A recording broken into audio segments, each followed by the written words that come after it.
you'll recognize this one. Wow. Now, you know what you're missing, some of you are thinking, show us the Adventist one. That's the one we know. We don't even get this. Where did this come from? So I'll show you the Adventist one, the one that we know for sure. Yes, this one. Yeah. Right, so let's spend some time on this afternoon. Absolutely not.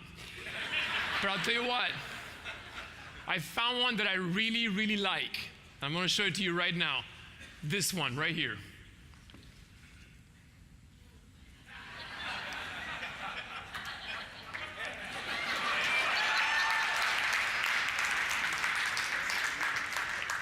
Exactly, that's what I thought. I fell in love with this one too. The future of this world is in the hands of Jesus. Can it be this simple? Our future is in the hands of Jesus. Your future, my future, is in his hands. And some of you are thinking, right, this is the part where one of these guys tells us that everything we believed about Revelation seminars is no longer true, it doesn't work, the beasts are bad and all that. No! No. The Antichrist is true. Pestilence, persecution, the seals that you're afraid to open, yes. Plagues, the horsemen, the dragons, the beasts from the sea, the beasts from the earth, lakes of burning sulfur with the smell of burning flesh wafting through the air. It's all there. And then as a footnote, Jesus comes to the earth to rescue us. Now, I have heard George Foxi, the university I attended, or I got this degree from, described as a center for mystical studies and emergent studies. It's none of those. It's actually a very conservative Christian university. And they thoroughly reject any of these labels. One of our mentors, colleagues of mine and I who did this program together, is Leonard Sweeti, who's also, I've seen comments about him, about his mystical background, about his interest in moving Christianity towards a ecumenical sort of Eastern theological thinking, Eastern mysticism. He's none of that. None. As a matter of fact. Now here's a picture of Leonard Sweeti, emerging church leaders. Leonard Sweeti, he's one of the most well-known emerging church leaders in the world, along with Brian McLaren. He has a book, or at least it's an older book. He's written many books called Quantum Spirituality. Do you have that quote on there? We up there? Good. Okay, this is from his book, page 76 and 147. In the words of one of the greatest theologians of the 20th century, Jesuit philosopher of religion and dogmatist Karl Rahner, the Christian of tomorrow will be a mystic, one who has experienced something, or he will be nothing.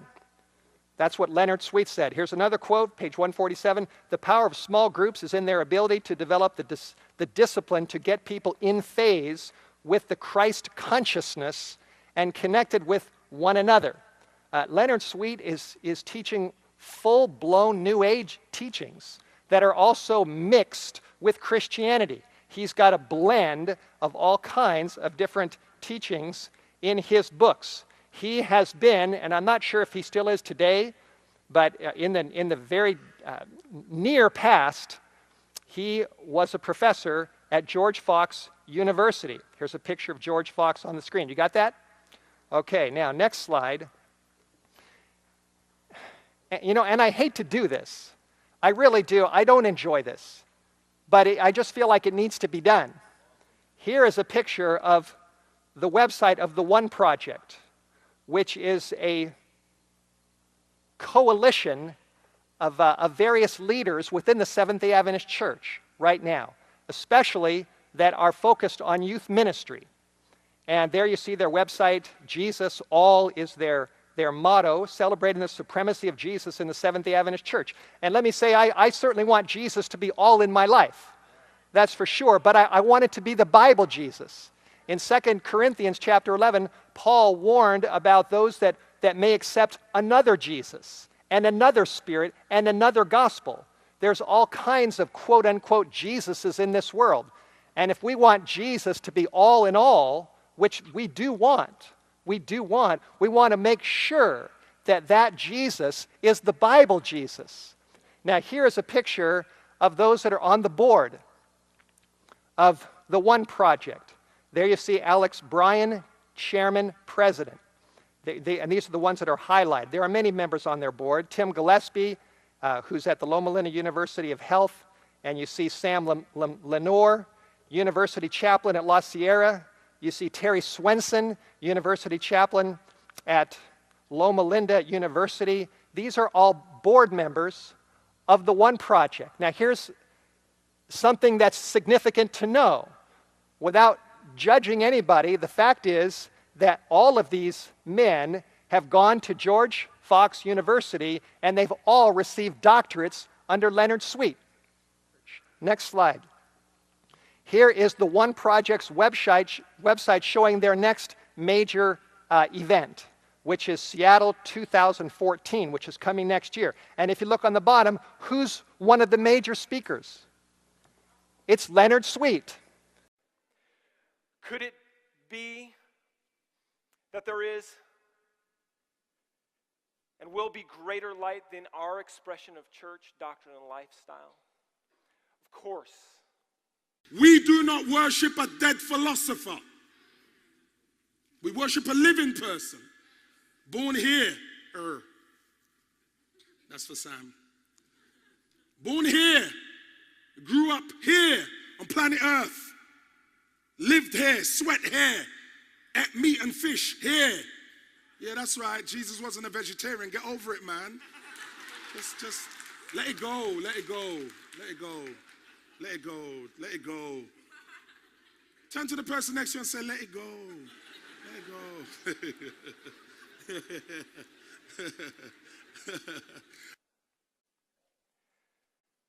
But do we hear these words and ignore them? Much like those in the first century religious establishment. Lest our lives be too radicalized in His grace and mercy and love. Lest our churches swing their doors open wide to the least of these. Lest our worship is inhabited by the overwhelming joy of Jesus that just might make us a dancing people.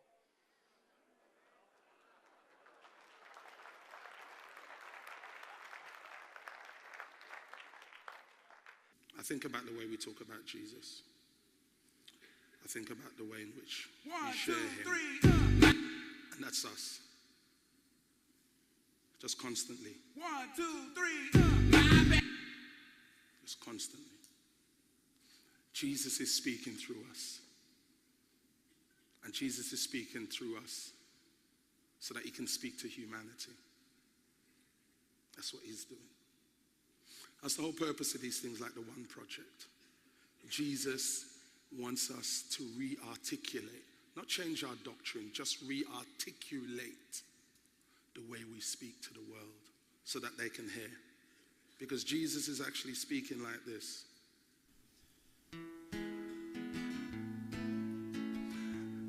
And when we allow Him to speak in the love we have for each other, when we allow Him to speak in the oneness we have for each other, when we allow Him to speak in the fact that we don't do what society does, we do what Jesus does, they will hear Him.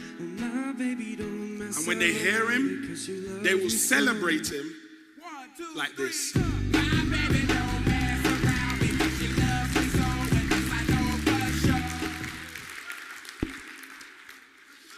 I am a Christ follower. But I also believe that our church has sometimes yielded to the temptation to make our doctrines more about us than about our God. And I think that's one reason why there are more ex-Seventh-day Adventists in the United States today than Adventists. You pastors have been out there, you've been visiting, you've sat in their living rooms. Very rarely do I have somebody say, I studied my way out of the church. Usually people are sitting on their couch instead of in church because somebody had a red book and slammed somebody over the head with it. Nothing can quiet a room down like the word doctrine. Say it with me. Doctrine. It's such a cold sounding word, isn't it? It sounds like something that you would etch into stone. Doctrine. It sounds like a swear word to some people. Oh yeah, well you're just full of doctrine. Doctrine. It sounds like a place where really good ideas go to die. Doctrine. Yet, if truth be told, there are over 700 people in this room gathering together in Seattle because somewhere down the line, each of us individually decided to believe certain things about Jesus that other people in the religious world would take issue with. So here we are, talking about the D word.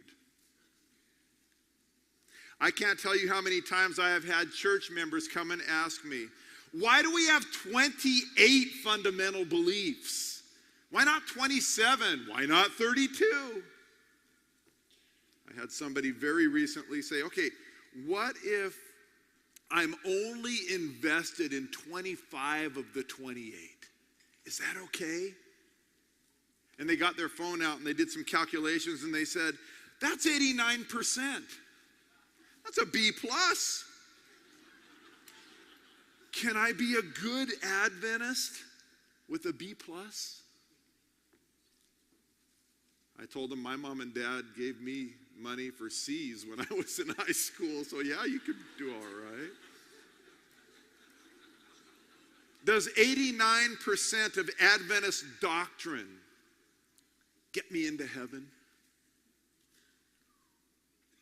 It's been my experience that many in the Seventh-day Adventist Church view our doctrine as a collection of beliefs that define us and separate us from Babylon.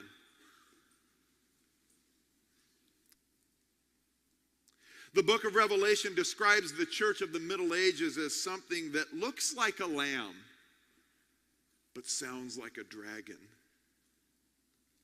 God's church failed miserably at letting Jesus' life, death, and resurrection define its doctrine.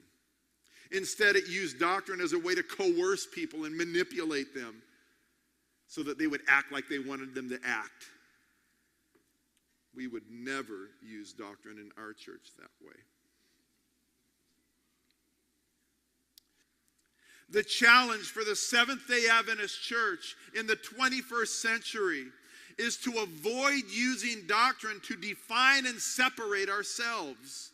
Rather, we need to make it clear that our doctrine describes Jesus as the revealer of God's character. If our doctrine